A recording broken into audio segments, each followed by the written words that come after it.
Hello guys, how are you all? Welcome back to my channel. So, today we are gonna see, what if Izuku stops holding back, part 2, subscribe if you enjoy the video, let's begin the story. It's Sakura season again. Which is just crazy. Where did the time go? He spent the past year running around the country, when did he lose track of the time? Just a few months ago he was sure that time had crawled into a river and gotten itself stuck beneath the ice. Maybe that was just winter. Sure, Izuku likes the Sakura season better than winter, but now that it's here he almost wishes it was winter again. Maybe staring death arms in the face doesn't help. Seems like every time Izuku sees that guy he's stressed out of his mind. Izuku doesn't know the guy personally and doesn't want to, mind you, but death arms yells a lot. For a moment, Izuku considers telling the guy about that massage parlor 2 streets down. Apparently, despite being cheap enough for a high schooler to buy a makeover package, they do good work. His mother had been glowing when she came back. He glances from death arms over to the police officers and catches a pair of them lounging on their cruisers. Most of them seem to consider this a problem, but he can see several who haven't drawn their weapons.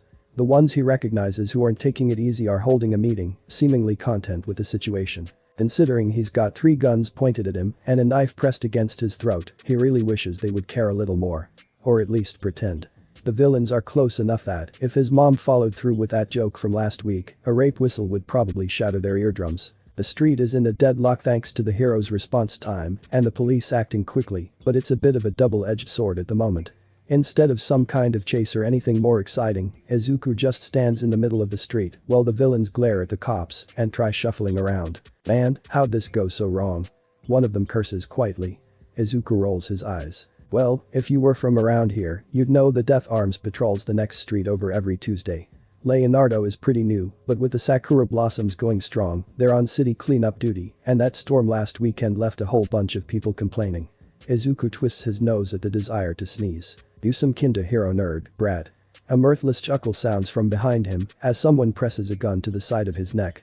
It's just a standard handgun, one with a bit of attitude that Izuku hasn't seen before, but he assumes that it's got standard ammo loaded in it.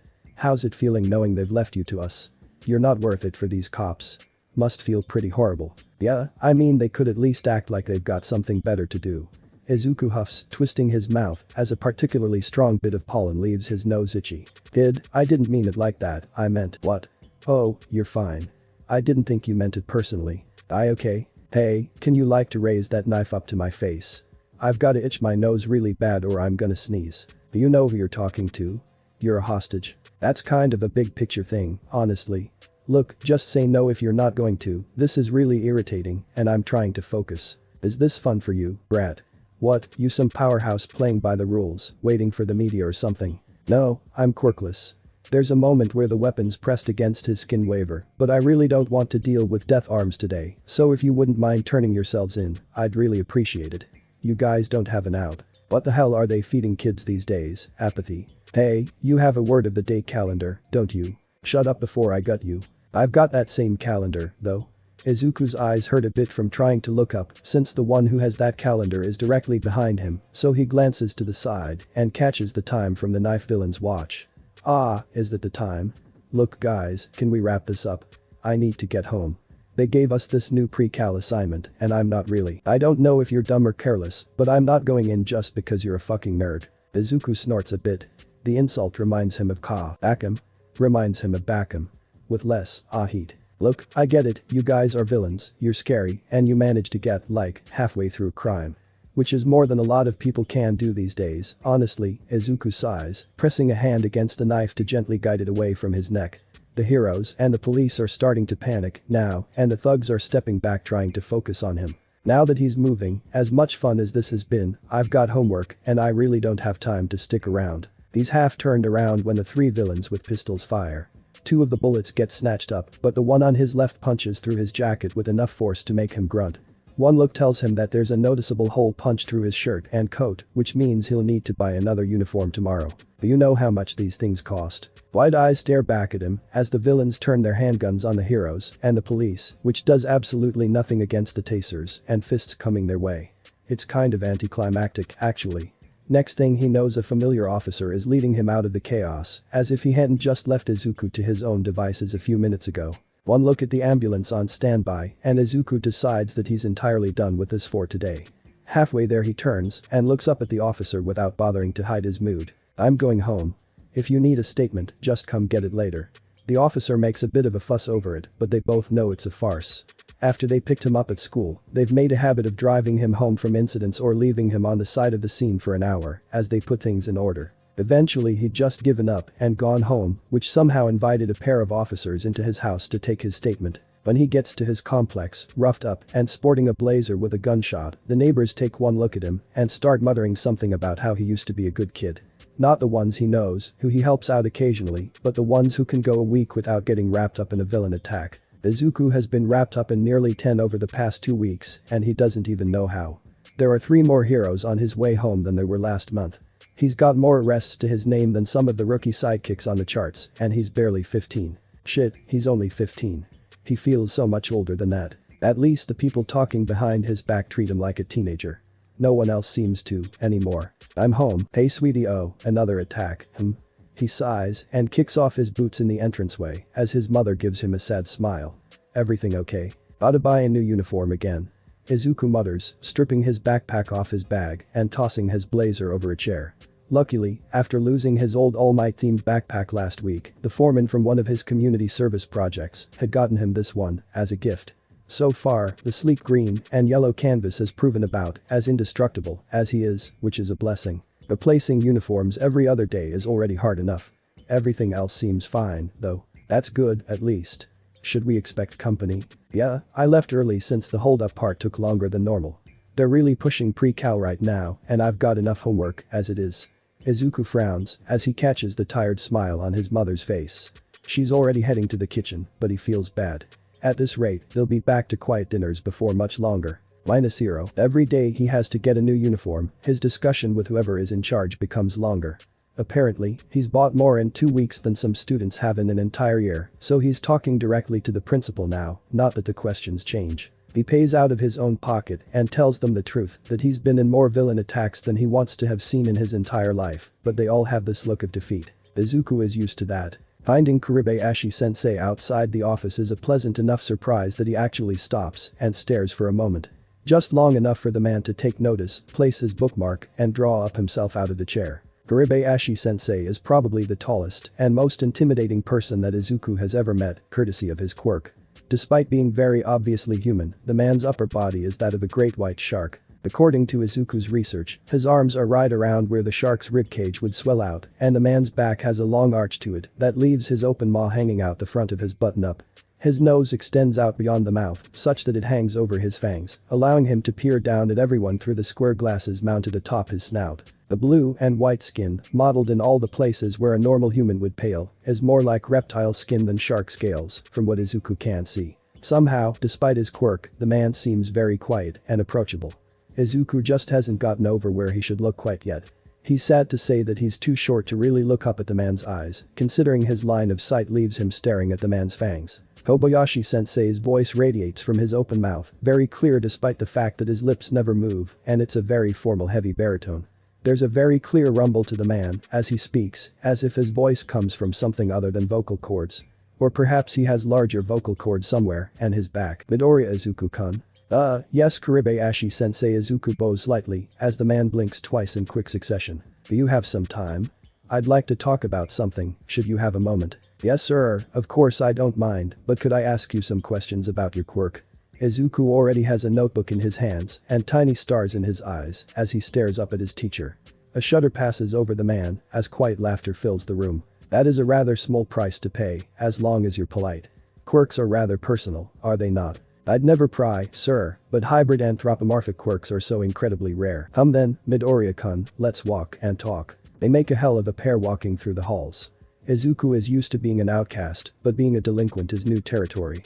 Getting picked up by the cops every time they need a statement and all his visits to the principal in tattered uniforms has left the student body both intrigued about his quirk that one stings more than it should, really, and horrified by what he must get up to in his free time. Pair that with the fact that the most intimidating teacher is walking beside him and there might as well be a physical wall around the pair of them. Not that Izuku minds it too much at the moment. He's mentally checking off questions from his phone notes and the profile he made for Kuribayashi-sensei in his notebooks. Seriously, who'd have thought his nails are made from the same material as his fangs? As they progress out the side door and down the school sports fields, My apologies for dragging you out after school, but I've been looking forward to speaking with you since last week. Kurabayashi fits a key into the lock of the weight room that the athletes use, then flicks on the lights and strips off his coat as they enter. Izuku isn't really shocked by the tension in the seams of the man's shirt. He wants to ask if it's partially from the man's quirk. Some people inherit the strength of their animal, and the great white isn't exactly a lightweight, but holds his tongue. And I thought it best to catch you outside of your homeroom. You wanted to speak to me? Izuku doesn't like that, considering how hard he's been trying to stay out of the spotlight.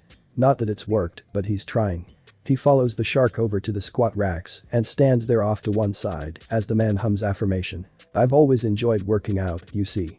My wife says well, anyway, most people don't realize that there's a very small community of people who enjoy bodybuilding as a sport outside of heroics. A little while ago, an acquaintance who frequents the same gym as I do told me a story while I watched his bench press. Izuku takes the plate handed back to him without a word, listening to his teacher ramble with growing curiosity, and we talked, seeing as it was an endurance set. He was pushing himself much harder than usual and told me that himself, mind you. While I spotted him, he told me that a young boy, a rather pathetic young man who was quirkless and quiet, turned to working out for a lifestyle change. I believe he mentioned that the boy didn't want to be a hero, but simply wanted to help people. To use the strength he earned to help others in small ways. The teacher hands weights back to Izuku constantly as he speaks. When Izuku finally accepts that he doesn't know if Kurabayashi's fin is in the right spot, he realizes that Kurabayashi-sensei is talking about him. Suddenly he's not just speaking to a teacher, but to a teacher who knows. See, that man is a member of the police force in this district, and I happen to think the story was rather inspirational. Another thing I realized, though, is that the quirkless population around the city is rather thin, and our school had just accepted an outstanding quirkless student. One of 2 in the entire school. When I checked your file and asked the other teachers last week, they mentioned that you were constantly getting picked up by the police, and I decided to pursue it. Kurabayashi-sensei turns to look at him, and it takes Izuku a minute to realize that the man isn't looking at him, but at his right hand, where a stack of weights rests easily on his outstretched fingers. That's 30 kilograms 30 by 12 that's 360 he cringes as he counts up the plates and shifts his eyes up to the shark who is now blinking at him way more than he probably needs to. Why you were saying, sensei? Well, the administration at your old middle school was very dismissive. They didn't have anything on file for you and didn't even remember you until I stressed your quirklessness and your green hair, but eventually I was transferred to Akanik Marikechi Dono. Do you remember him? He was my social studies teacher for a little while. Izuku hums quietly, then frowns. We only ever spoke out of class once. I, needed help with something. Yes, he mentioned that.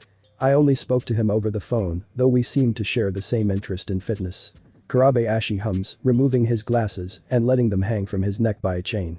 He was rather heated once I mentioned you, and when he heard that you transferred into our school he seemed a bit relieved. Apparently, you made quite the impression on him. Would you like to put those away, perhaps sit down? Izuku sighs and replaces the weights as his teacher gets settled, then sits on a bench press across from the man. Akanik Dono was a bit long-winded, I'll admit. He spoke at length about the fact that your school and the teachers had ignored you or written you off in favor of other students. I can't say with certainty, but he sounded very disappointed in himself when he spoke of your history. Eventually, he told me that his colleague fetched him near the end of the year to spot you, and he was shocked at your ability. Then he confirmed the story from my police acquaintance, only with a bit more detail. Izuku looks down at his hands as his teacher trails off. Would you mind telling me your story, Midoriya-kun? I'm very curious. You already know my story, don't you? Izuku muttered, thinking back to his old school and the looks on his teachers' faces when he lifted that bar months ago. It would be pointless to tell it over. I'm quirkless, sensei. And yet you rival my strength, despite only working out for a year. Unless I heard the story wrong. Even if you'd spent your whole life stealing yourself, though, I must say I find it hard to believe that a quirkless boy could effortlessly lift nearly 400 kilograms with a single hand. Kurabayashi chuckles a bit as he finishes, leaning his elbows against his knees to look Izuku in the eye. I won't push you, Midoriya-kun, but I must admit I love a good story and I'm a bit invested in yours at the moment. Izuku takes a moment to look at the man, running through his memory of their interactions and wondering if maybe there's some sort of malice behind it all. There's a serenity lingering around Kurabayashi-sensei that gently urges Izuku to let out a breath, clasp his hands, and think back to the beginning. I always wanted to be a hero. Everyone does these days. But last year I got wrapped up in this attack and I realized that I'd been just sitting on the sidelines.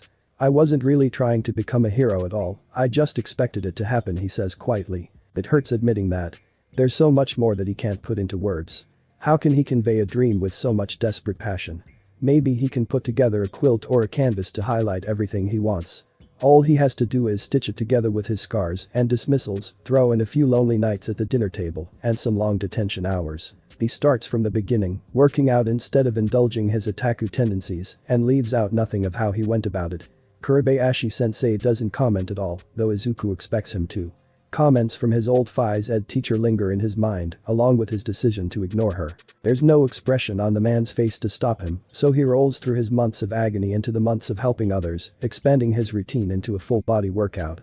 He leaves out his school and how people treated him, focusing on time spent helping shop owners, studying more than ever, changing his focus from heroics to anything else. Bringing up the doctor's appointments burns his throat, but he pushes on and mentions the beach cleanup. Then he goes on to the construction sites and the villain attacks. When he finally stops, he's standing up and pacing, which means he got a little bit heated. He blushes as he turns to Kurabayashi-sensei and rubs the back of his neck. "Sorry if I got a little loud, sensei." "No need, Midoriya-kun." The man blinks twice and Izuku can't help but wonder if that isn't intentional now that he's seen it for so long. The only real reaction has been the man's eyes so far, at least. "I asked for your story, and I'm very glad that you've trusted me with so much." "Oh. I'm only guessing, but I assume you want to keep this to yourself." "Well, I'm already a bit of an outcast, sensei. If people knew about my condition, they might be afraid of me. People are afraid of things they don't understand, sometimes. However, I can't say that I'd be content to leave things as they are either." "Are you truly alright with how things are, Midoriya-kun?" I mean, Izuku frowns. "I wish that I'd been able to just have a normal school life, maybe go on to join the police force or get a job somewhere quiet. But I'm used to being like this, so I guess everything is fine." "Not to be rude, Midoriya-kun, but I disagree somewhat. You've gone through much more than most kids your age. Being caught up in attacks so often, having to deal with adults who don't take your safety or your wishes into account, and having to worry about your parents. I wonder if that might be a bit too much." Kurabayashi-sensei says quietly. "Sometimes, even though it's hard, seeking help is the bravest thing a person can do. People need help on occasion." Izuku frowns as he listens to the man talk. He's heard that before, of course. Talking to people in private, without the subject of quirks, it was something he heard often. His friendly shopkeepers told him to try making friends nearly every week. A glance up at his teacher reveals absolutely nothing about the man's position, though, so Izuku isn't entirely sure what his teacher is looking for. "I don't know what I'd ask for, honestly," he mutters, fully expecting yet another lecture. The shark-faced man stands up, extending a single mottled blue-white hand. "Midoriya-kun, you've been looking for some way to add weightlifting to your routine, yes?" He nods, earning a few blinks and a low growl from the shark. "Then allow me to assist you on that front." "What?" 3 days a week, I'll teach you to use the equipment here in this gym." The hand sweeps across the racks and sleds and benches, leading Izuku's eyes to the mirrored wall on the right side of the door. "And we will go over some of the things I have managed to pick up during my years of training. I really couldn't, the school wouldn't. Leave that to me. I'll speak to the principal personally and we'll get everything settled. Sponsoring you would make me feel much more accomplished than if I simply left you to your own devices." The man hums with an air of happiness in his voice. Teaching the next generation how to properly strengthen themselves is what good athletes love the most. Sharing a gym and a dream make people a family, Midoriya-kun. Izuku stares up at the man with wide eyes. No one, hardly anyone he's ever met, has simply thrown such a generous offer at him. Occasionally strokes of good luck would strike him, but this was insane. He's been looking for a way to start lifting weights, sure. This is a huge blessing, but can he really ask his teacher to do that? After a moment of spiraling, he looks up at his sensei and speaks, despite the growing pressure in his chest. "What would you do, sensei? If you have the time to spare, Midoriya-kun, this is an agreement that would benefit us both. Try doing what you want instead of worrying about me," Kurabayashi says, blinking once. Izuku blinks in return, earning another blink for his trouble. "Would you like for me to teach you how to properly train yourself, Midoriya-kun?" He stands up and takes his sensei's hand before he can think about it much more, because this is what he was looking for. Refusing such a generous offer would leave him regretting it, on top of being incredibly rude to the man offering him the chance. "If you don't mind, sensei teaches me everything you know." Izuku barely manages a grin when Kurabayashi smiles, because the image will definitely haunt him for the rest of his life. But he's not one to look at as a gift shark. Never mind. -0. In the last year, Izuku has been studying a lot more. He had always been on top of things, keeping a firm rank 3 in his middle school and now holding rank 2 in his current school. For the last 6 months or so, though, he's been studying more as well as studying more often. There are exactly 26 different, mass-produced, mind you, history texts that have conflicting information about the emergence era, the period immediately following the rise of quirks. Izuku has read all of them, and despite the worrying amount of information those texts had left out, they all agreed on one thing.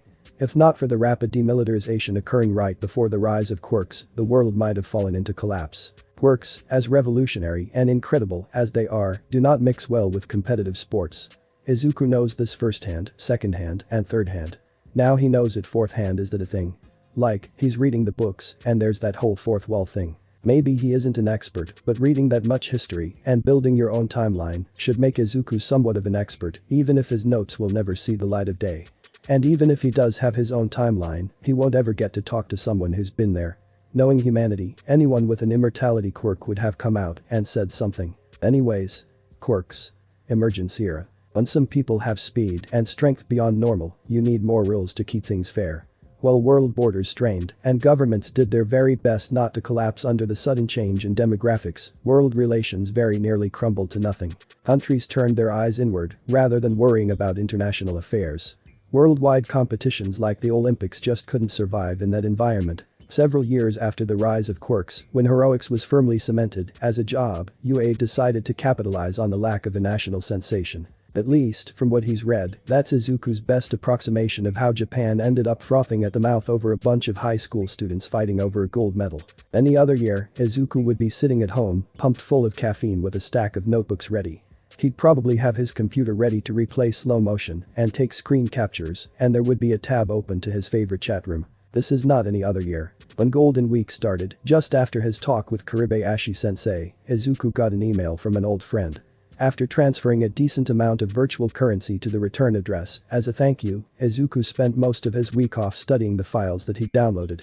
From there, following the news on the hero killer stain was pretty natural. This year, instead of being glued to his couch, Izuku is wandering the streets of Hosu. His attention is split between putting pins in a map and watching the live broadcast on his phone. UA really ramped up their surveillance of the festival this year, so he's nose deep in his phone screen when he hears a car honk at him. After a rush of wind and a blur, Izuku is left standing safely on the other side of the intersection, with a girlish shriek in his throat. Ingenium, the display of phone fumbling is impressive, in his opinion. 6 bounces is a new personal best considering the lack of damage. Meanwhile, the armored hero wags a finger at him, eyes openly displaying his mirth at the show. Hey. You should really watch where you're going, young civilian. You really know your stuff if you're recognizing me on the street. Ingenium's armor looks pretty cool up close. Seeing the exhausts from his arms is interesting, because it doesn't look like normal exhaust pipes, instead they almost look rifled. That doesn't make sense. Sorry, I was watching the sports festival. Wait a second, he's your brother, isn't he? Izuku isn't proud of screeching like that. He's not. Ingenium looks downright terrified for a moment before he turns his eyes to the paused section of the video. Then Ingenium lights up. Izuku stares blankly as one of his heroes turns into a fucking fanboy. Denya. Oh, is that his match he paired up with the Todoroki boy, eh?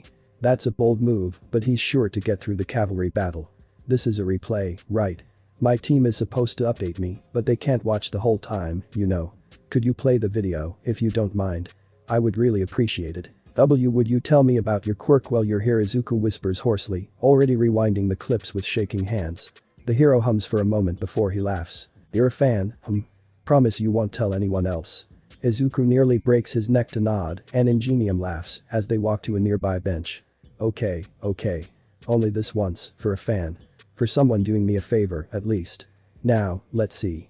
He didn't do so great in the obstacle race. I was a little bit worried. -0. His mom stares at him blank-faced for a long time when he finally asks for permission to put his plan into motion. Truthfully, he doesn't expect her to agree. But they've been doing this for a while now, and he feels horrible just waiting. Going probably won't actually accomplish anything, but he doesn't like sitting on a profile and knowing that the police won't take him seriously. And there's something about the reports that bothers him. Not any one thing, not even a particular statistic. This is something coiling in his gut like a spring.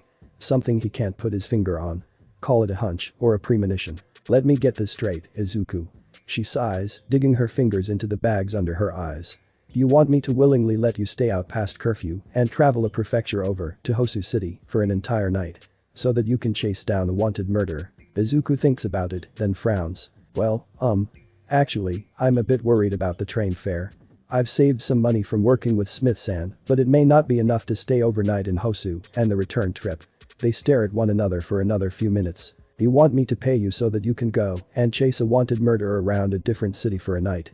She asks again, still looking unconvinced. Yes please. Izuku watches his mother stare at him, only moving to blink for several minutes. He wonders if she knows that she's basically a shark in his mind and how that sort of thing might go over if he said it out loud. For a terrifying moment it hovers on the tip of his tongue, but then he swallows it and wets his lips. I guess that's a no. He flinches instinctively when her eyes widen far past normal width. Izuku, honey, what are you thinking? -0. The only issue with hunting for Stain is that the hero killer only attacks at night. Which means that Izuku will have to be out past curfew, stuck in a different prefecture, while hunting a serial killer. It isn't the best pitch. Needless to say, his mom doesn't take it well.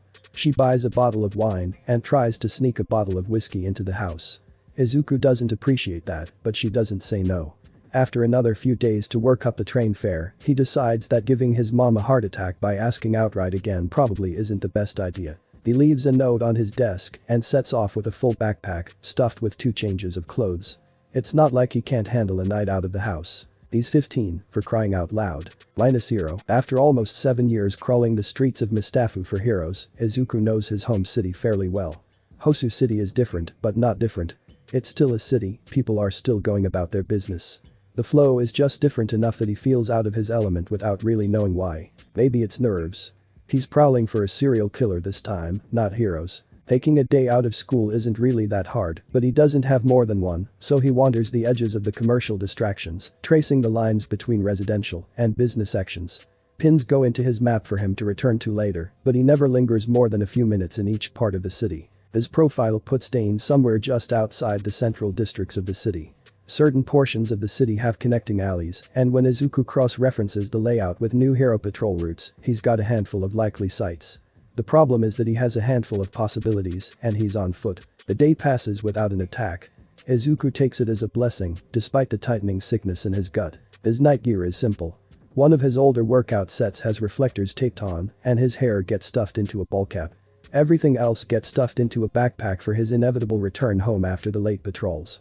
No one in Hosu dares patrol more than necessary early in the mornings, and their numbers are so heavily reinforced that Stain wouldn't dare take anyone then. His phone rings after his third busted location, and Izuku answers it by shaking hands. Hello. Midoriya-kun, this is Midoriya Izuku-kun, right?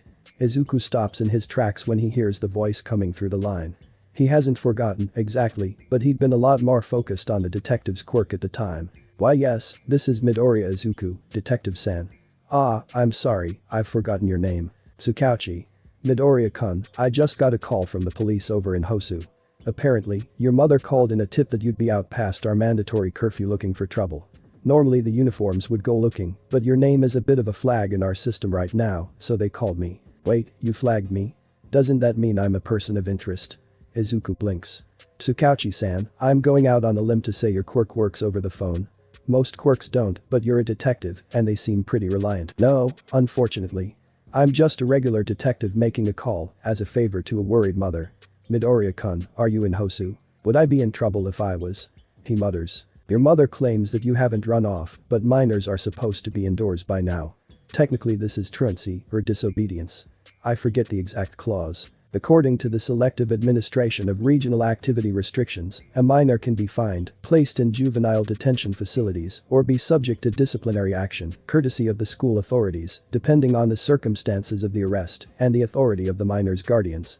Izuku recites offhand. Yes, that's almost exactly right. Word for word, actually. Midoriya-kun, how did you do? Detective-san, Izuku winces as he cuts the man off, stepping off the main sidewalk so that he's leaning against an alcove with his phone tucked between shoulder and cheek. His backpack is already in one hand while the other fishes for the Stain profile and his law enforcement notes. Can I ask you something? Something off the record. I'll admit you've got me curious, Midoriya-kun. What's on your mind? Let's say, have you ever had a possible lead on something? A lead that wasn't anything special, just a bit of a hunch. Something that you noticed, but couldn't phrase correctly enough that people would listen. Izuku frowns as he stares down at his profile notebook. Well, I've seen it happen a few times. A good friend of mine has this intuition that's nearly inhuman. Frankly, I'd kill for half of his ability. But most of the time, police force members aren't allowed to move on a hunch like that. Is that the sort of thing you mean? Yes. I have a friend like that too. His eyes close as the memories burn just a touch and he slips into old habits. An old acquaintance, I mean. Not a friend. Someone I knew. Right. So, would you like to tell me what's going on, Midoriya-kun? Are you going to arrest me for pursuing a police investigation? That's a bold claim. Firstly, could you tell me something? Do you get involved in everything on purpose? Your file is honestly, this is a bit extreme for just bad luck. Especially considering your situation. Situation? Izuku frowns. You mean quirklessness. The silence draws out. Izuku drops the profile notebook and grabs his flashlight instead, stalking back onto the sidewalk with a new purpose. You're probably right, Detective-san, Izuku says bitterly. But I can't do much about it unless you want me on house arrest. Even then, I'd just be stuck inside with a bunch of free time on my hands instead of pursuing a lead. You've said that a few times, Midoriya-kun, what kind of lead? I know where the hero killer is going to strike next, Detective-san, Izuku mutters, shining his flashlight down another alley and mentally checking off the pin in his maps. Stain. Midoriya-kun. Izuku speaks over the man despite how much he wants to apologize, letting the words flood out as if he were talking to himself, not the detective. Somehow that makes it a bit easier, though he still feels shame for the way he's treating the man. At the very least, I have an idea of where and how and when. But something tells me that you aren't taking this seriously, so you won't believe me in the first place, and honestly being on the phone while I'm out looking for a serial killer is probably a bad idea, so I'm going to hang up now. Don't worry, I'll be home before anyone realizes that I'm out here. It's probably nothing, but I can't just sit on this and none of you will take me seriously. Good night, Detective-san. He hits the button and sighs heavily. Sickening heat churns through his gut. A mix of shame for his actions and restlessness in the face of doing nothing with his information, but mostly he's hurt. Sure, he's quirkless. He also may or may not be immortal. Getting grounded is definitely something to avoid, but he doesn't have time to play word tag with a lie detector detective and definitely doesn't need this eerie sensation of being parented. Coming from a guy he barely knows, it's just weird. He turns down the 15th alley when he sees a flash of metal and a hero lying in a puddle of blood. As three minds each try to figure out what Izuku has just walked into, an image is burned into Izuku's mind. Stain is a little taller than average, made of thin limbs wrapped in bandages, leather, and bloodstained scarlet fabric. The hero killer is reeling back from his kill as Izuku panics and throws the first thing on hand. The flashlight. Stain picks heroes off for one-on-one confrontations a majority of the time. Victims are found just outside of the public eye, in between public areas and city maintenance areas. Native has a tracking quirk which means that he's probably faster than average, and Stain managed to lure Native into the alleys instead of taking him on with backup. Blades fit the profile, but carrying that many has drawbacks unless there's a quirk application. Cuts, blood, skin contact, motion amplification, force amplification, status effects. The flashlight is still spinning overhead as they meet in the middle. Izuku is halfway down the alley when the light comes back around. Stain's blade is mid-swing, poised to take Izuku's head from his shoulders before Native has a chance to cry out.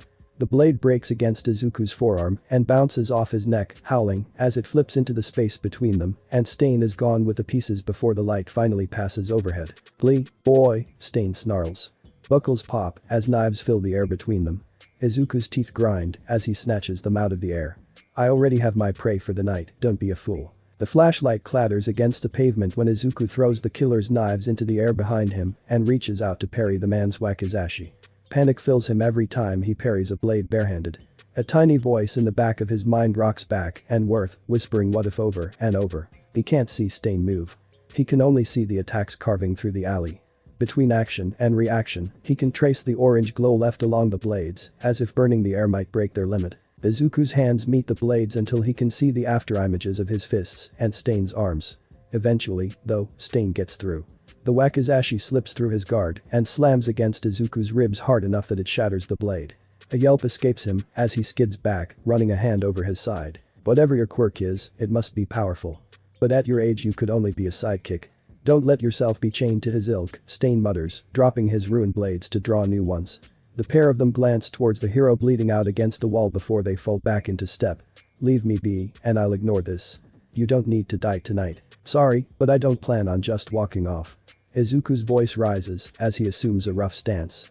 The second katana rises from Stain's back silently as the villain shrugs. "My warning was fair. If you stay, you die." Izuku doesn't have time to blink. Stain is on him, a katana flying towards his neck in a heartbeat. He catches the blade on his forearm, then his knee, and finally on his elbow.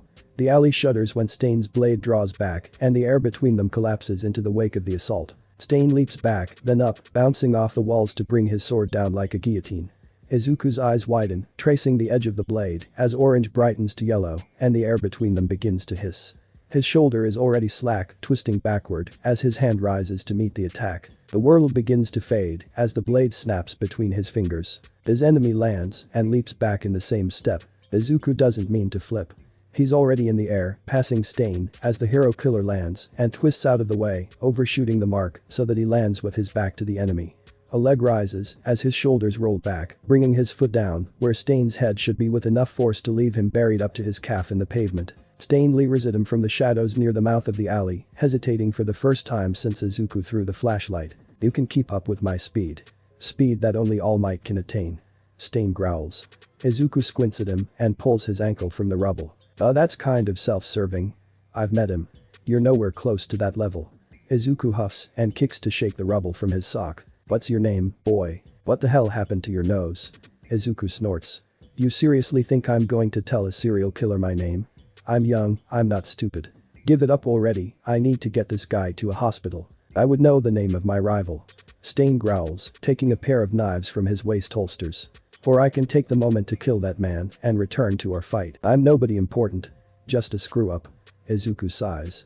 Definitely not your rival, or whatever. Pick some hero kid for that. Are you not a hero? Stain's eyes narrow. You came to fight me without a license. Are you a vigilante, or a villain perhaps?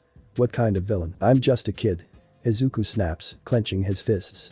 Just a kid who figured out your mo, who couldn't sit back and let you do what you wanted. Leave him alone. Tell me your name, and I'll leave that miserable piece of garbage to you. Stain growls quietly, sheathing his knives and drawing his wakizashi. Before Izuku has a chance to speak, Stain draws the blade over his hand and lets the blood spill onto the pavement between them. Someone like you is worth more than 100 of his kind, and your name is worth his life at least. I don't have look, I'm not a hero. I don't have time for this. Izuku runs a hand over his face, then shakes his head. Stain's blade darts out and Izuku panics. The world freezes just long enough for him to scream, just long enough that his entire body burns as he chokes out the first thing that comes to mind. Just call me Deku. Deku, a strange name for someone blessed by the gods. Very well, Deku. His life is yours and I'll find you again. You may very well be the only one who can face me in battle and live. My appointed enemy. I don't have time for this. Izuku is already sprinting to native and tearing out of the alley in a sprint.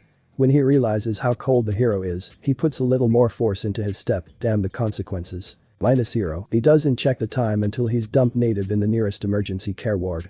All in all, his confrontation with the hero killer barely took 20 minutes.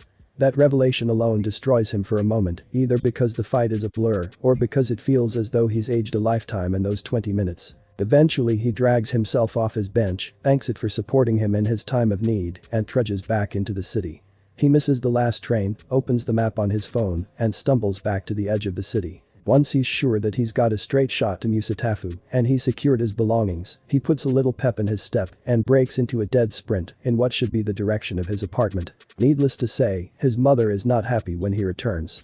She's also a bit tipsy, which is something he decides to deal with later. He tucks her into bed with a kiss and lays on his own for an hour, thinking about what Stain said. A gift from the god speed like Almighty thinks, staring at the ceiling. I'm quirkless and grounded. The gods need to pick better heroes. -0. For the first time in a long time, Izuku wakes up to a fresh breakfast of agony.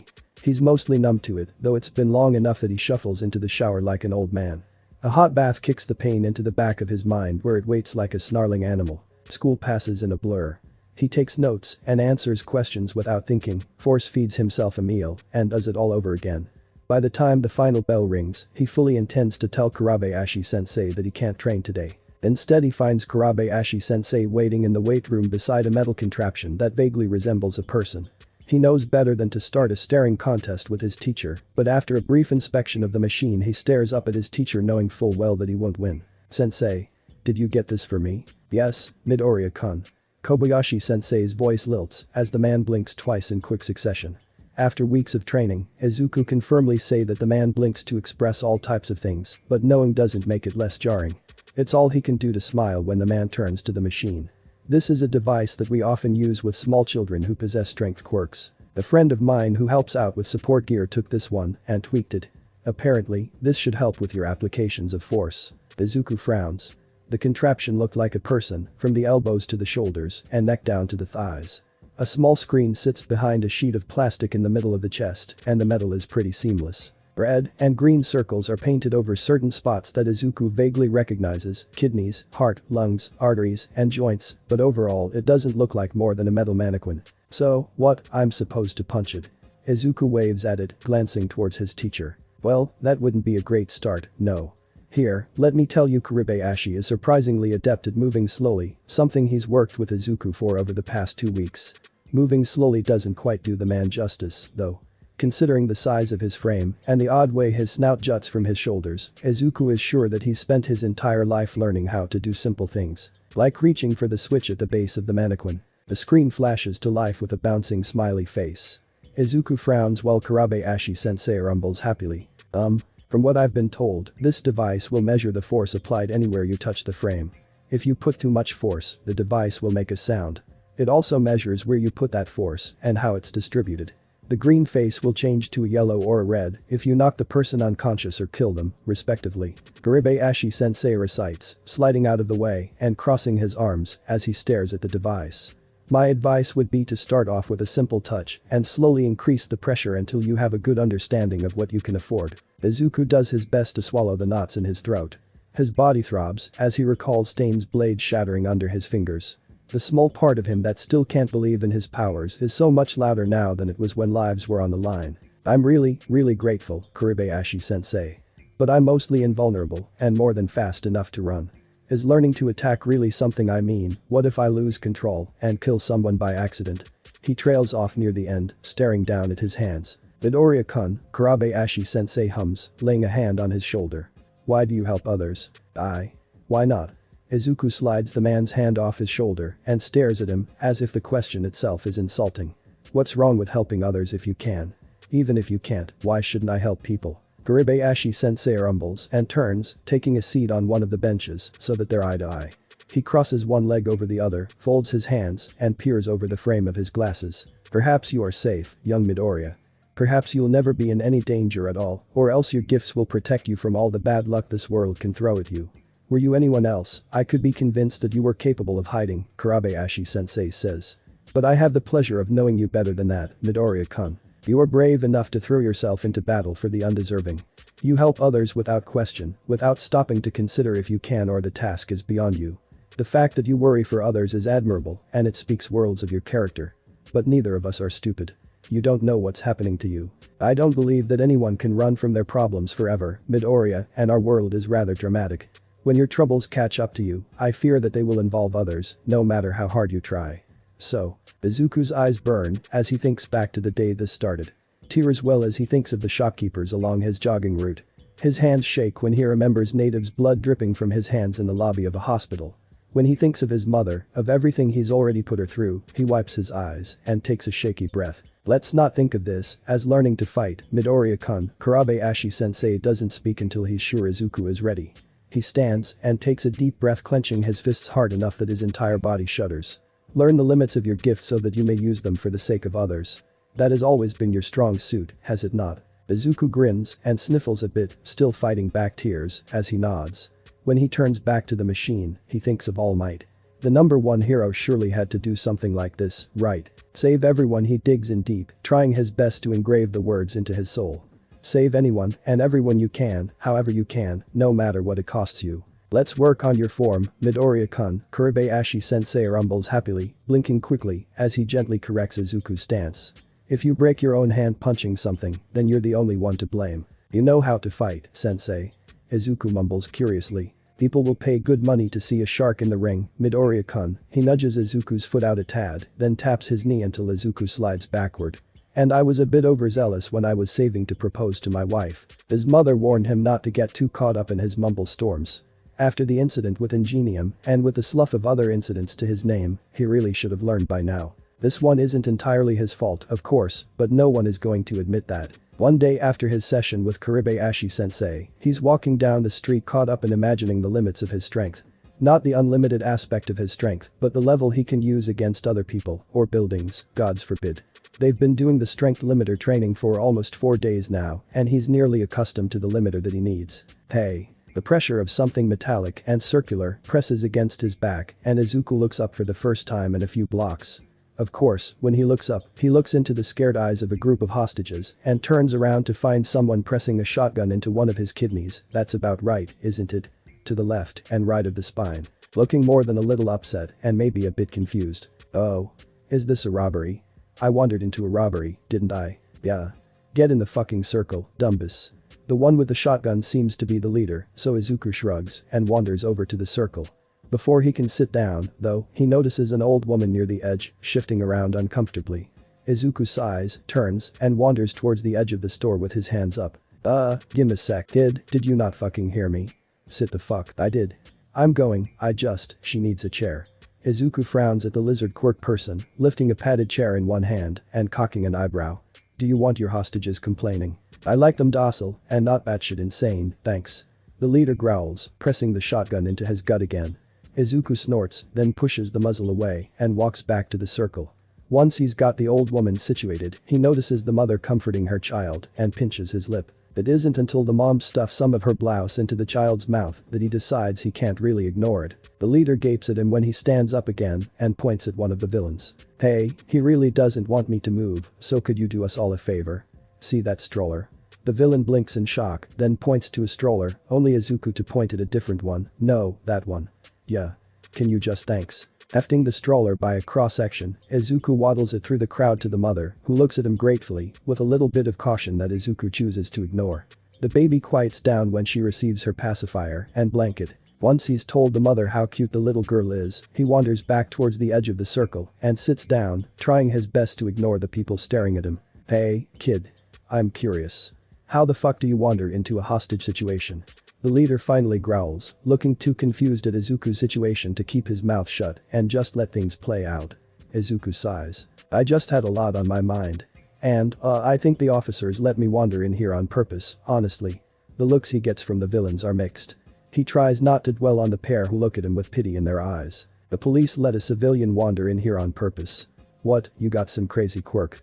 The leader has the shotgun pointed at him this time, right at his eyes, and Izuku is almost curious to know how it would look. No.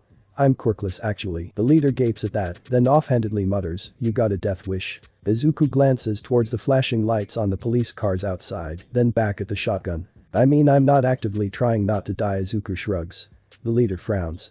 His frown digs into his cheek so much that the blue-green scales on his face make deep valleys in the bags hanging off his skin, and his eyelids narrow down in what can only be described as a ridiculously dramatic squint. You're an informant, aren't you? No, I really did just wander in here by accident. This is the closest shop to school that has discount tracksuits. What kind of excuse is that? A quirkless kid wanders into a holdup, helps out the hostages, doesn't bat an eye at having a shotgun in his face. Yeah right. Izuku shoots to his feet as the thug's stance changes, ready to actually fire the gun.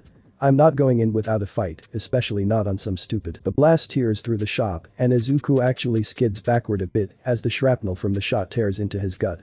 Thankfully, because of the distance, the burst is concentrated in his stomach and shreds his uniform, leaving Izuku gaping at the villain. Do you know how much these things cost? The panicked expression on the villain's face is enough warning.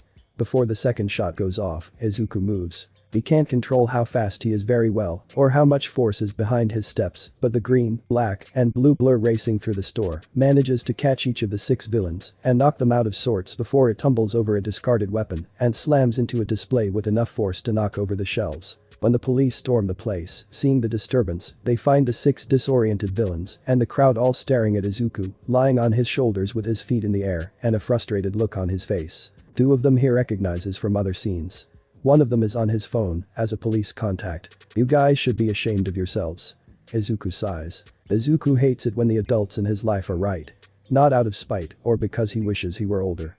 He hates their tendency to be right about things that he doesn't want to deal with. His hesitation left the villains awake enough to struggle, though they were definitely sore from the blows, and it gave him just enough responsibility for the situation that Goro, who arrived too late to do anything in the first place, ends up pulling him aside for a lecture on measuring one's strength. Getting a lecture both from the hero and from the disembodied shark voice in his own head does nothing for his mood. I've seen you too many times in the past few months, you know that.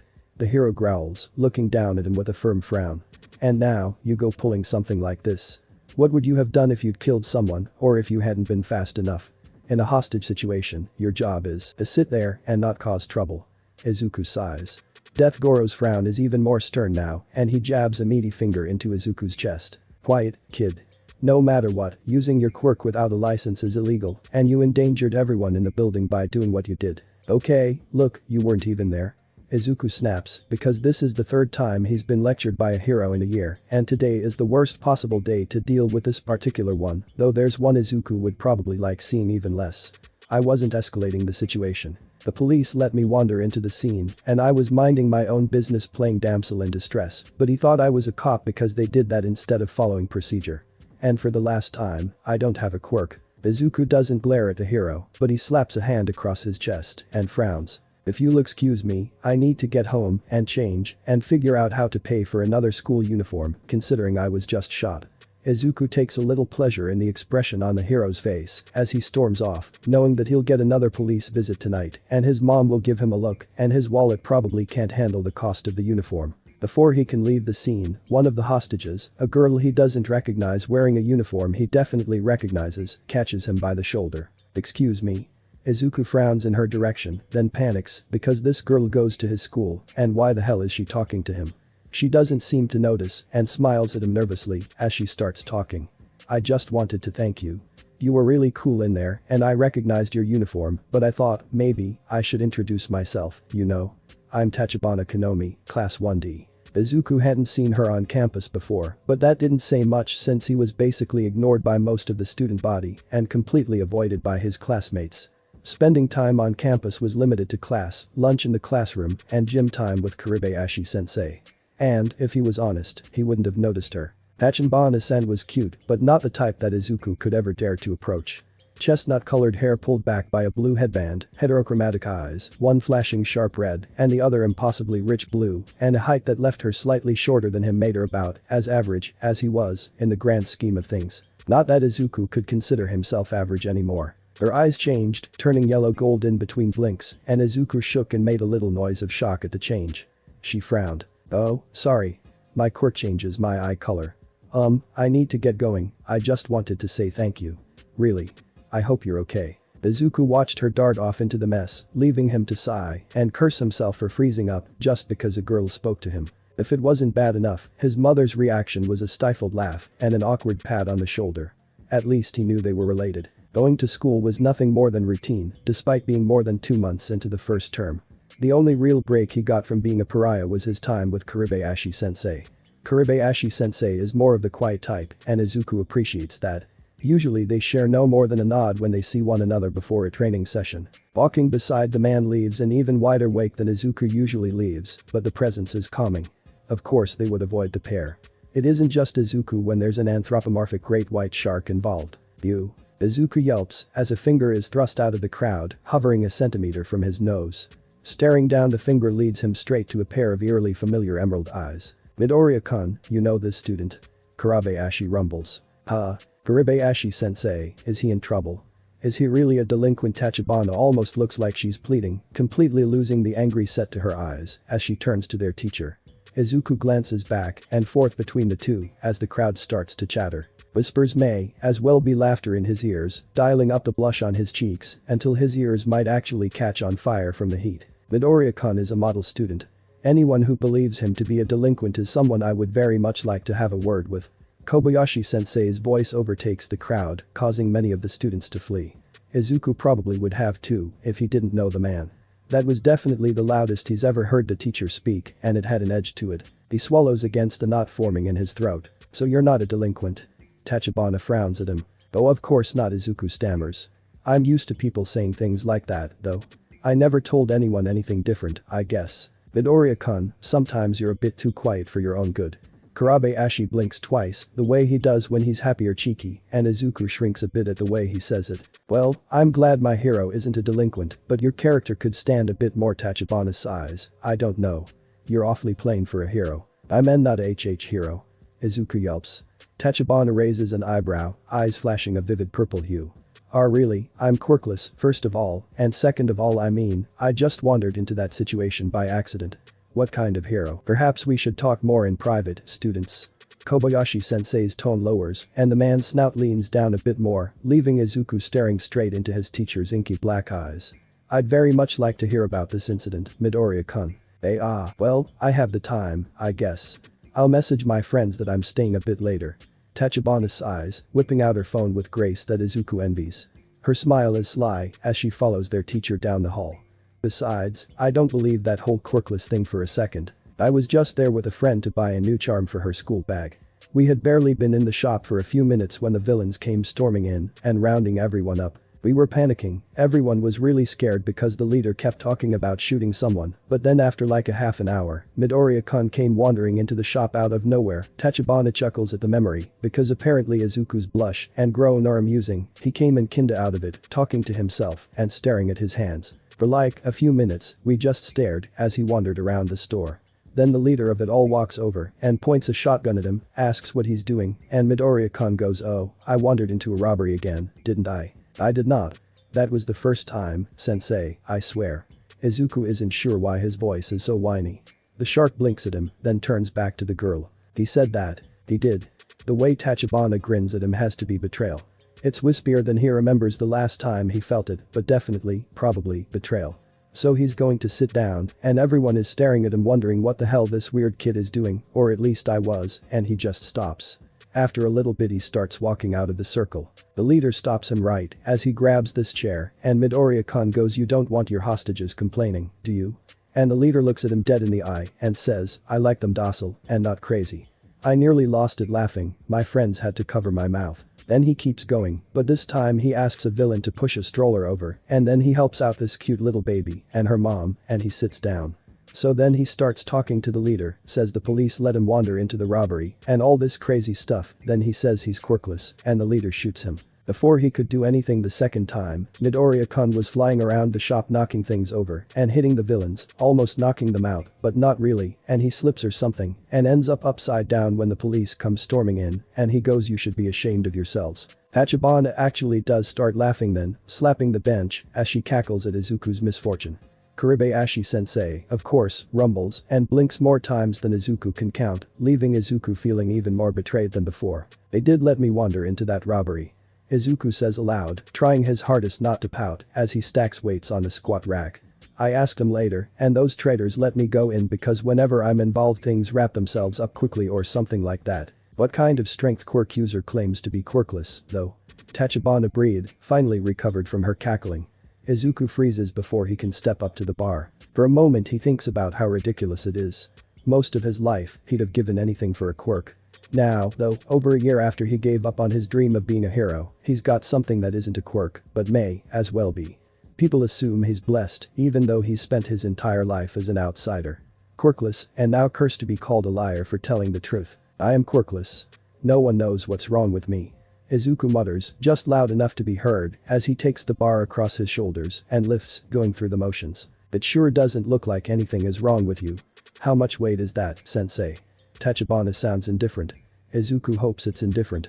He doesn't want to feel much right then. After 15 sets, he racks the bar and steps off, finding the pair staring at him with awe in their eyes. "I believe that Midoriya-kun just performed a 500-kilogram squat." Kobayashi-sensei sounds oddly impressed.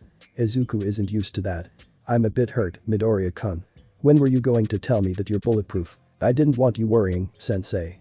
Plus Izuku sighs and leans back against a bar, ignoring the weight that Tachibana is still gaping at. "I should have caught the bullet. Getting shot ruined my school uniform again." "Again? How often does this happen?" Tachibana flies to her feet, staring at them both with a split pair of red and blue eyes. "I think I get caught up in at least 2 attacks a week, if not more. My current low is 5. Izuku sighs. "I had to change my jogging route after that week since 2 of those happened in the next town over and I caught 2 in one day." "So, you're super fast, super strong, bulletproof, and you're a villain magnet. Swordproof." Izuku mumbles mindlessly. He slaps his hands over his mouth immediately, noting the trio of blinks from his teacher and the surprise on Tachibana's face. "That's pretty specific. Got anything to say about it?" No, not really. I don't think that anyone should hear that story." Izuku squeaks. "Huh. That's a shame. You're on a real trip, you know that. Is there some tragic backstory as to why you want to be quirkless? Did you hurt someone or miss saving someone?" If you're going for that whole classic protagonist theme, you really need a tragic backstory. Tachibana wags a finger at him, as if lecturing him, and her grin is very self-satisfied. Izuku sighs. Honestly, I think having this, whatever this is worse than being quirkless. Now I can't even tell the truth. Izuku digs the heels of his palms into his eyes, suddenly feeling very tired. I don't think my backstory is very tragic, so maybe I'm not cut out for this whole protagonist thing. You're serious, aren't you? About being quirkless. Tachibana whispers. Should I show you my doctor's reports? I keep it in my backpack. Izuku groans. You keep it in your backpack. A signed document telling people you're quirkless. Tachibana gapes at him for that one. Izuku chuckles wryly. The police kept getting confused. It's the only thing that saves me from getting arrested for illegal quirk usage. Izuku stares at the floor, feeling a mix of misery and humor welling up in his gut. Man, that's hardcore. Tachibana sighs, smoothing her skirt and sitting down with her back against the rack. I'm sorry if I pushed it too much. Usually my friends remind me to be more careful about asking questions. If it helps, I'll believe you. You saved us, after all. Being rude is counterproductive. Counterproductive, Izuku murmurs, glancing over to find a green and a gold eye staring back at him. Well, if we're gonna be friends I can't make you uncomfortable. Friends? Izuku blinks. Yeah. You don't have many friends here at school, right? What kind of person would just let the boy who single-handedly saved her friends' lives go on being a lonely tragic shounen protagonist? Tachibana grins at him, though it looked a bit odd since she was leaning back and grinning upside down. Izuku thinks that the curve is right even if he knew she was smiling. Ah, well I'd hate to be a burden and I couldn't ask you to make time. He stammers, flying to his feet and turning towards the bar to hide his blush. A hand swats him on the head. Don't ask then. No one is happy being alone all the time. I'm really not alone. I have Kurabayashi-sensei. The pair glance towards the man in question, finding him peering down at a book. He blinks at them in confusion as they stare and Izuku receives a questioning look from Tachibana. I have some friends in the police force and Smith-san. Lots of friends who own shops on my usual jogging route. Geez, you're really bad at being friends with people, aren't you? What, are you going to turn down the invitation to be friends with a cute girl?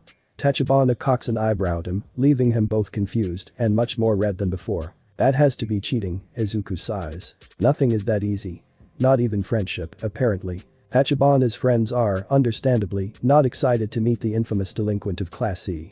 After a week, Tachibana is fuming mad about Izuku's reputation and has half a dozen ridiculous plans to redeem him in the eyes of the student body. Izuku lets her rant because it's nice just to have someone to talk to during lunch once a week. Even though it's only been a week and one lunch, it's nice. Eventually, though, Tachibana wears her friends down. She finds him in one of his quiet lunch spots the next week, with eyes flashing all sorts of colors. We're going to the mall. Izuku chews, swallows, then calmly sets his bento aside and frowns. Is this about my fashion sense again? I didn't even think about that, but that's always a good point. Tachibana grins. Izuku shrinks a bit. But I finally convinced everyone to come hang out with you. Tachibana-san, you really don't have to. Midoriya, shut it. Tachibana points her chopsticks at him in a vaguely threatening way and Izuku winces. Last time he kept talking they ended up digging her chopsticks out of his hair. Okay. When is this supposed to be, he mutters. Next week. We're going to that new mall, Kiyashi. I think it was Kiyashi Ward.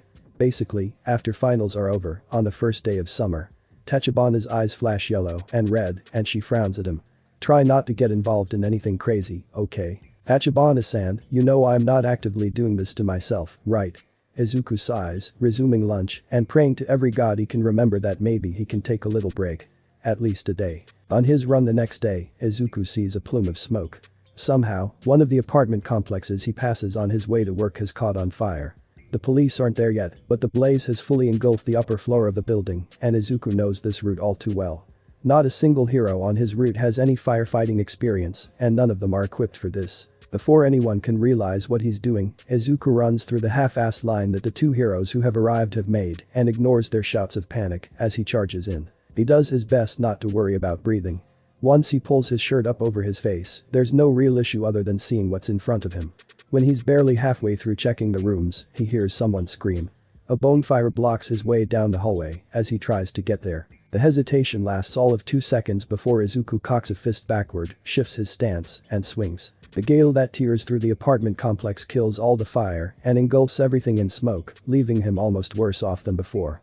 It takes longer than he'd like to get through the building, and when he does, he emerges with 4 unconscious people. He had to carry them out 2 at a time. The heroes didn't say much when he came back with the second pair. When the police show up with the paramedics, Izuku has to go through a little bit of chatter about how he should just be a hero already. He's doing as much without trying. He tries to ignore the irritated looks from the heroes, but otherwise the day isn't really all that special. At least, that's what he thought. Izuku honey. You're on the news. Izuku trips over his desk chair when his mother calls him out of his room after dinner, and he nearly trips again when he rushes into the living room. They stare as the news reports detail a green-haired youth charging into an apartment fire and saving 4 lives. No one would give them a name, out of respect for his privacy, but they go on to address the local rumors that a green-haired student has been diffusing villain situations across Musatafu. For almost 10 minutes after he watches it, he sits there frozen while his mom stares at him and worries. You know, I'm actually surprised it didn't happen sooner. He mutters. A choked laugh erupts from his mother, who covers her mouth when she realizes what he means, and they both end up giggling like crazy. He avoids the news the next day. Seeing himself on the news isn't something he likes, after always getting lectured or used as a secret police force weapon, but his fingers itch to check through his phone, as he usually does. When he arrives and sits down, someone drops heavily into the chair in front of him. Izuku pauses and glances up at the boy in front of him. Yo. You're that vigilante delinquent, right? He asks, grinning innocently. Izuku frowns. Izuku is very much aware of his lack of social skills. But this person is entirely normal, and he shouldn't be freezing up, but now people are realizing who he is, and he's already got enough problems with Tachibana's friends, thinking he's crazy. No. So you're just a normal delinquent then? The other student tilts his head to the side. Izuku's shoulders slump. Unless having bad luck is illegal, I don't think I've ever broken the law, specifically. Actually, it's considered illegal to move at speeds faster than 100 km per hour without a special permit or registered vehicle. Oh. Does it count if I didn't know that was illegal? Izuku asks. The stranger shrugs. I have no idea. Can you really run that fast? I've never actually measured. Izuku groans when he realizes what he's just done. Eventually he's going to spill the whole fight with Stain without even meaning to because he doesn't think before he talks. Have you checked the news today? The other boy narrows his eyes at him, still smiling, as if Izuku is saying something funny. Not really. I've been putting it off. Izuku mutters. Huh. Could you tell me one thing though? The boy asks. Izuku shrugs and sighs, digging his fingers through his hair and sprawling across his backpack. Sure, go ahead. How many times have they arrested you? They haven't. I'm quirkless. For a moment, they stare at one another. When the boy's smile falls and turns into a frown, Izuku digs through his backpack and pulls out the folder protector holding his diagnosis. After a few moments of reading, the other boy stares at him wordlessly and returns the file. Please don't tell anyone. Honestly, I don't think anyone is going to believe me if I try. Try telling that to the police after you get shot. Izuku mutters. You're bulletproof. God damn it. Tachibana blinks at him when he reaches the roof with his new friend in tow. Part of him bristles when she does.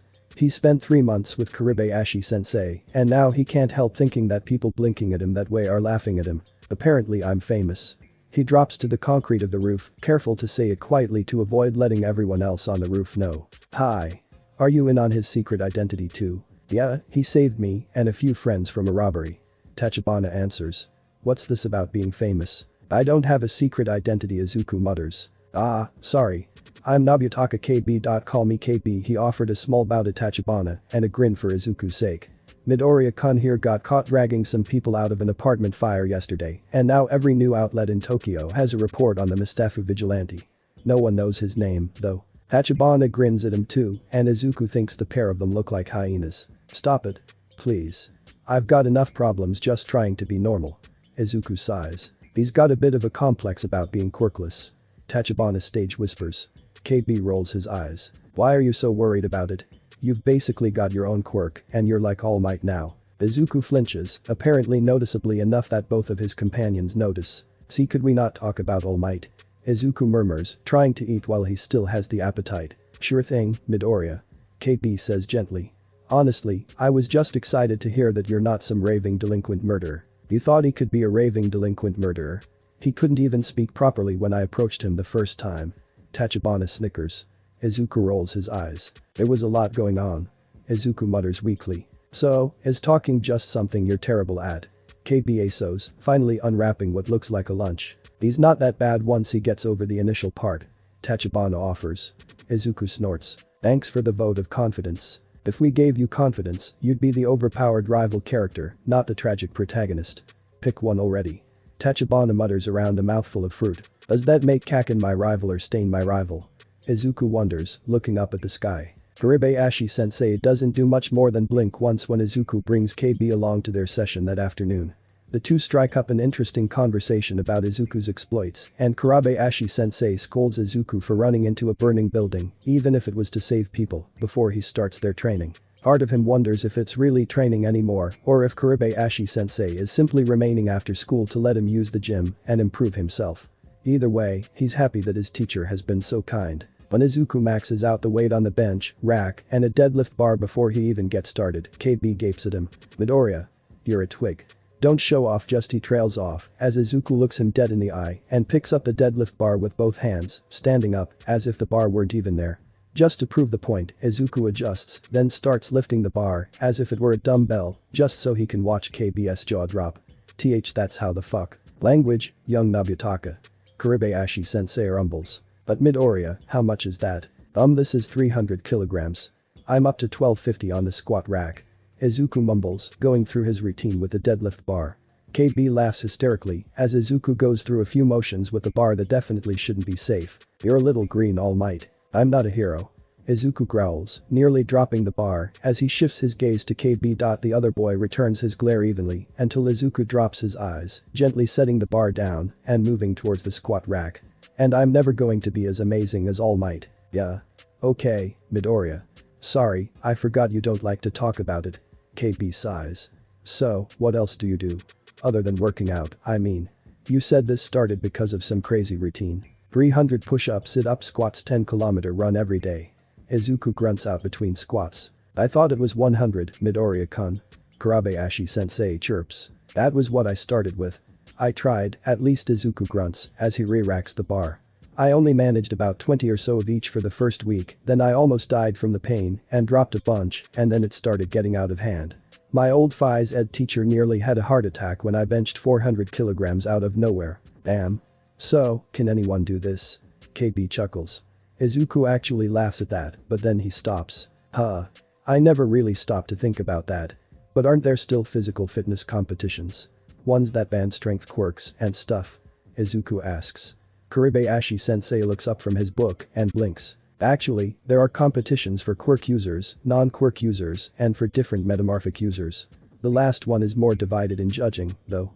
They aren't as popular as, say, the pro industry or the sports festival, but they do well enough.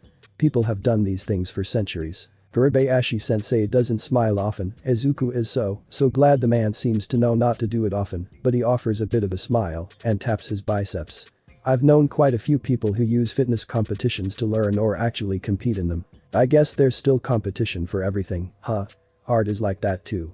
KB says, grinning up at the shark teacher.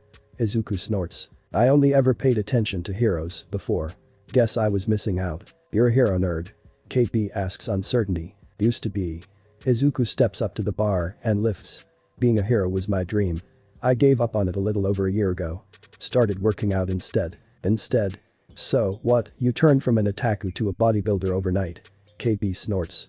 I guess that kind of passion really is unrivaled. Izuku frowns as he steps out of the rack, moving towards the bench. Yeah.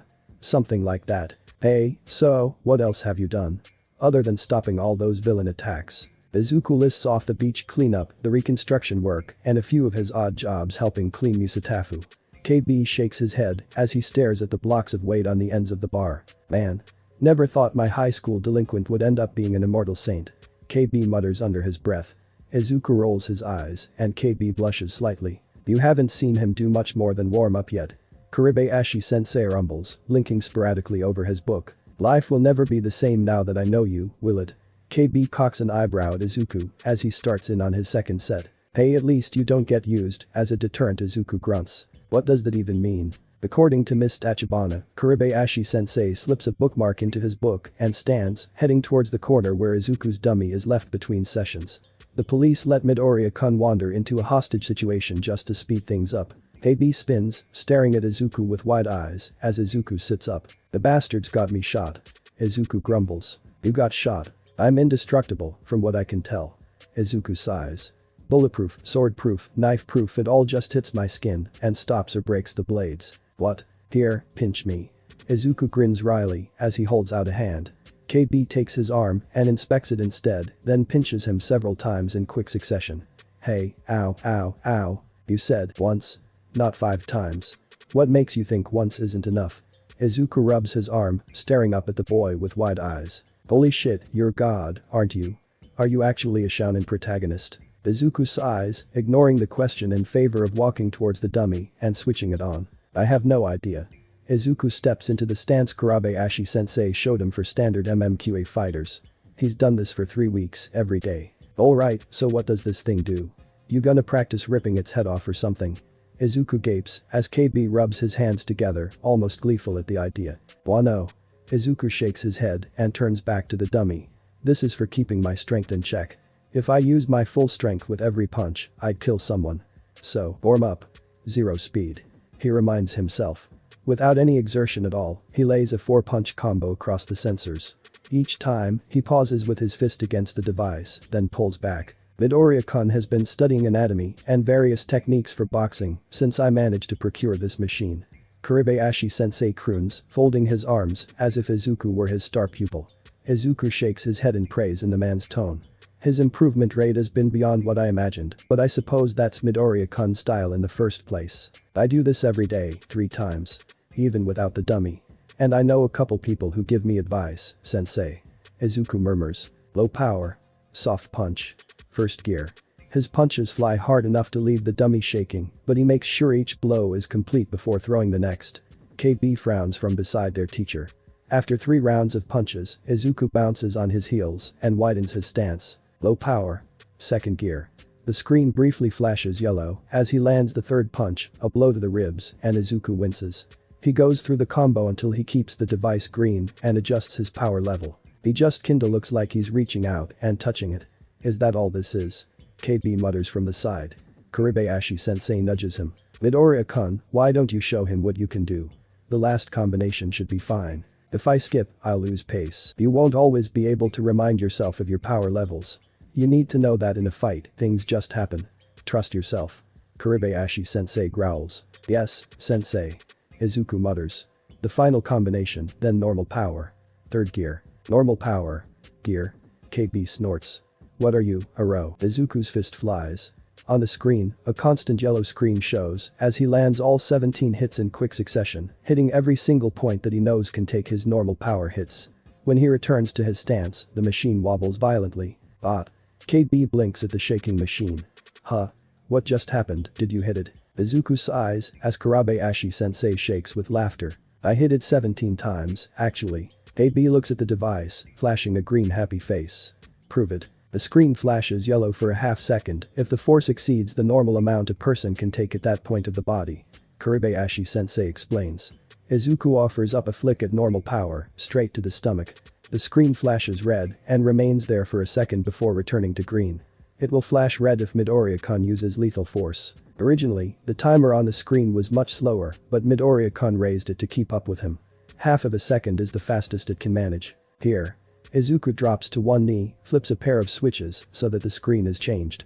One half remains green, while the other half holds a timer and a pair of zeros. This is a time trial mode. Sensei, can you start me? Alright, KB swallows, looking a lot paler than when Izuku first started using the weights. Izuku frowns, then steps into his form. Moving fast, Izuku has slowly learned, isn't different from moving at a normal speed. Unlike he'd originally imagined back when he was a hero nerd, moving fast is just putting effort into the motions. But thinking fast took him a while to figure out. The word start draws out for almost 10 blinks before Izuku notes the tiny zeros on the timer begin to change. His punches ripple across the device again, keeping the top half of the screen a bright toxic yellow. Despite his body moving easily at fractions of a second, it's easy to see his fist striking the device while he's still pulling back from that same punch. Faint blurs drag out as he runs through the routine, and when he pulls back from the 17th blow, a short rush of off-white pink fills his vision. When Izuku breaks form, the timer reads 4 seconds, and the screen flashes back to green, with the number of hits still climbing from 10. KB blinks, then stares at Izuku with an unreadable expression. What the F language, young man? Izuku sighs, smiling despite the expression on KB's face. What the hell does your actual punch look like? KB asks quietly. Izuku shrugs. The wake reaches pretty far out at this point. You're gonna have to do better than that, Midoriya. Wanna come to the mall after finals? Tachibana-san is introducing me to her friends. I think they're going to hate me. Sure. Which mall? Hiyashi Ward. I think she said it's new. Oh, yeah. That place looks awesome. I hear they have a really awesome arcade. That sounds fun. I'll have to spend some money then. Finals week is not easy. Between studying and doing a bit of unofficial part-time work around the places he knows, Izuku is too exhausted to keep much of his routine. He manages an hour to work out in the morning in his bedroom, but cutting his jog out of his routine ends up leaving him jittery during the day and almost unable to sleep at night. All in all, his class rank goes to 3 from 5 and KB reveals himself as number 6 due to his focus on his art. Izuku is absolutely positive that his new friend is more exceptional than he realizes. Whatever it is, it feels like it's on the tip of his tongue. KB is somehow more elusive and shy about his skills than Izuku, and that's saying something. Then again, Izuku only has 2 friends and they both know just about everything about his secrets. So far, he's told them everything but his meetings with All Might and Stain, which he's sure that those 2 events should never, ever reach the public ear. Or the official ear. Any ear, really. Tachibana's friends relax when KB shows up, all easy smiles, glasses, and good vibes. He's around Izuku's height but a bit broader in the shoulders, which must make him seem like the one keeping Izuku in line. Out of all of them, Tachibana is the most colorful. She shows up dressed in jeans and a bright orange blouse, which is put to absolute shame by the molten orange color of her eyes. Her friends, of course, take one look at him and stiffen up. One of them is tallish, it isn't hard to be taller than Izuku, and she seems to look at him as if he's about to run off with Tachibana or kick a puppy into traffic. She seems somewhat stylish, though her clothes aren't anything bright or flashy, red blouse and a pair of navy pants reaching her knees, but she wears rings with iridescent stones across each finger, almost like a fortune teller type. Beside her is a guy dressed in his school uniform with the jacket opened and the tie missing. For a minute, Izuku thinks he might be nice. When the boy looks at him, the smile he'd had disappears entirely and the guy looks at Izuku just the same as the rest. Off to one side, another pair of girls stood chatting and poring over something on one of their phones, which left Izuku entirely out of his depth. Both of them seemed the type to keep up with trends and such, decked out in a nice sundress with styled hair or a cute skirt with a striped blouse that fluttered in the breeze. Midoriya. KB finally. Tachibana grins as she waves them over. Izuku flinches when the 2 on their phones glance up and roll their eyes at him. We ended up coming early, so don't start apologizing to Midoriya. He takes a second because he really thought he had chosen his outfit carefully enough. An olive green t-shirt beneath a cargo jacket, one that's dual-sided and made of some crazy tough material just in case his luck goes south, and a pair of cargo shorts over his red sneakers. Maybe he's just a bit too scuffed up in general to look fashionable, would his mom tell him. She said he'd looked cool. Oh, alright. Izuku sighs.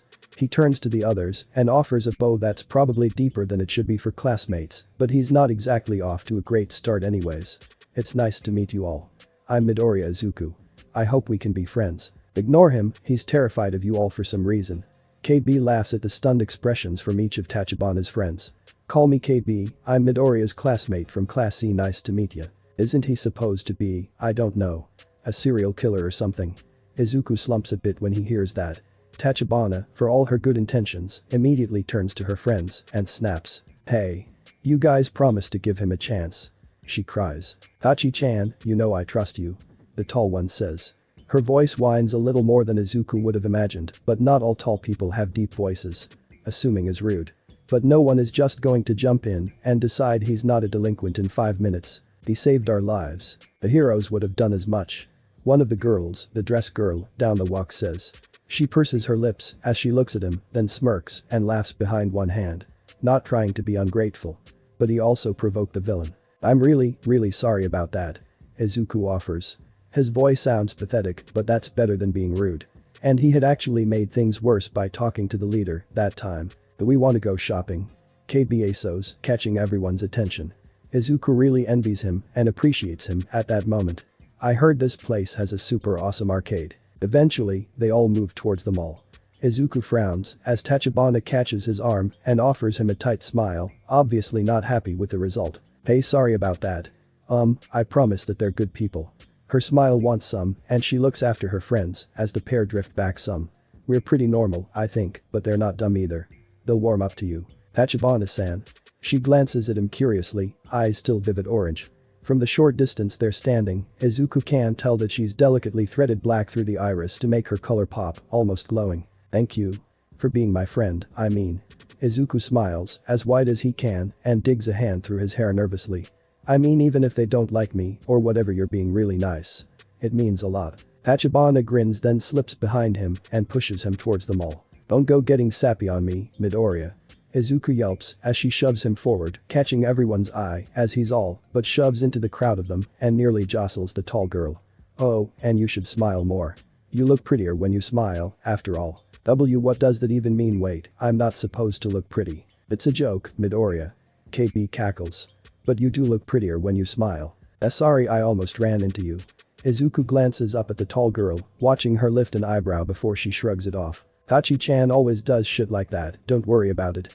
Tachibana grins and pushes between them, completely ignoring the fact that she's nearly pressed against Izuku's side in their little crowd. Now, where are we going to go first? The Ashi Ward Mall is a huge place. 2 stories. Izuku has been in those, but not super often. Most of the time he was chasing hero merch and he never took the time to appreciate how big they were. Seeing a new one, full of people, is really something to stop and appreciate. Sadly, he'd taken that moment and lost his friends in the crowd, leaving him fighting just to try and find them. Just when he's about to give up, his phone rings. Midoriya-kun, what the hell, man? Where'd you go? Hey B-san. I'm so sorry, I barely stopped for a second and I got separated. Where are you all headed? Izuku groans. Ah, that sounds like you. We're heading for the. Izuku blinks as someone jostles him from behind and he mutters an apology to the person. For a brief second, they turn to look at him and Izuku pales. Fuck off. The person mutters, glaring at him through washed out cobalt hair. A black hoodie is pulled up over his head, almost like some cliche way of hiding, but it's the look in his eye and the flaky, dry skin of his cheeks that stops Izuku cold. Something akin to an aura of rage wafts off this guy, something Izuku can't help but notice. He looks like a villain.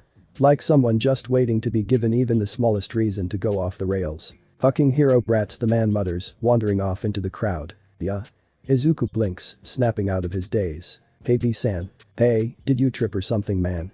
What's going on with you? Hey B-san, you guys go on without me. Huh? Wait, Midoriya-kun. What? He cuts the call without a glance and shoves his phone in his pocket, finger held over the emergency dial button. Izuku swallows the knot in his throat, then wanders off after the black hoodie. It doesn't take long to realize that the man is just wandering. He sees a few people that Izuku vaguely recognizes, but it isn't until Izuku catches the man glaring at a boy with 6 arms on the first floor that Izuku places it. A close call leaves his heart pounding, and Izuku runs for the 2nd story, using the stairwell he tried to hide in. He finds the boy with red, spiky hair coming out of a store right as he sees the black hoodie again. Before he can think about it, he grabs the boy and drags him over the rail. Sorry to drag you away, but I know who you are and I need you to tell me if you recognize that person. Izuku mutters, pointing to the black hoodie drifting slowly through the crowd. He feels the redhead skin harden under his fingers and he can't really blame the boy. The lucky moment strikes and the man pushes back his hood just enough to reveal his hair and scratch at his neck. The boy beside Izuku inhales sharply enough that Izuku glances over in a panic and jostles his shoulder some. He looks like he's just seen a ghost. Hey, Izuku mutters, are you okay? Do you know them? I think maybe it's a villain. I couldn't see much. Who are you? What? There's panic in the boy's eyes. Izuku frowns the minute he sees it and he releases the boy. Despite the lecture coming his way later, he can't exactly leave things be. Look, there's no time. He's dragging Igerm from the railing. He matches the report of the villains almost to the letter, red eyes, blue hair, really angry. If he's here then he must be waiting for a chance to strike, but if it stays like this, he's fine, but I can't let him get away, either. He trails off and turns to the boy, looking him dead in the eye. Aren't you here with your class? You need to get out of here, call the police.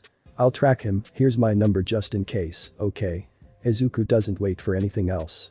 The man in the hoodie is almost gone and Izuku can't risk losing him after a stunt like this. He hops the rail without thinking twice, landing on the ground floor without even a strain in his legs, and takes off through the crowd. People are shouting after him, but it's easy to take off his jacket and flip it inside out to change the color before everything calms down. Following the man in the hoodie is hard. At one point, he needs to race to keep up and several people look shocked as he blurs down the street into an alley. Moving like that in public is still iffy, but at least he doesn't break the pavement anymore. It's a bit of a shock that the man actually goes the whole way on foot. They've been walking a full hour since the reports of USJ reported a warp quirk, not officially, but Izuku knew how to get past that when someone like Kaken and something like All Might's secret are on the line. But Izuku is grateful. They get on the train and eventually get off somewhere in Kamino. Izuku barely notices the station before he's off again, following the man at a decent distance. When he watches the man drift into a bar off a side street, he exhales and slips back into an alley to pull out his phone. The number he picks is saved without a real name, only Detective Detector, and Izuku grimaces as he dials the number. Detective-san. I think I just found the League of Villains hideout. Thanks for watching my video, see you next time, till then sayonara.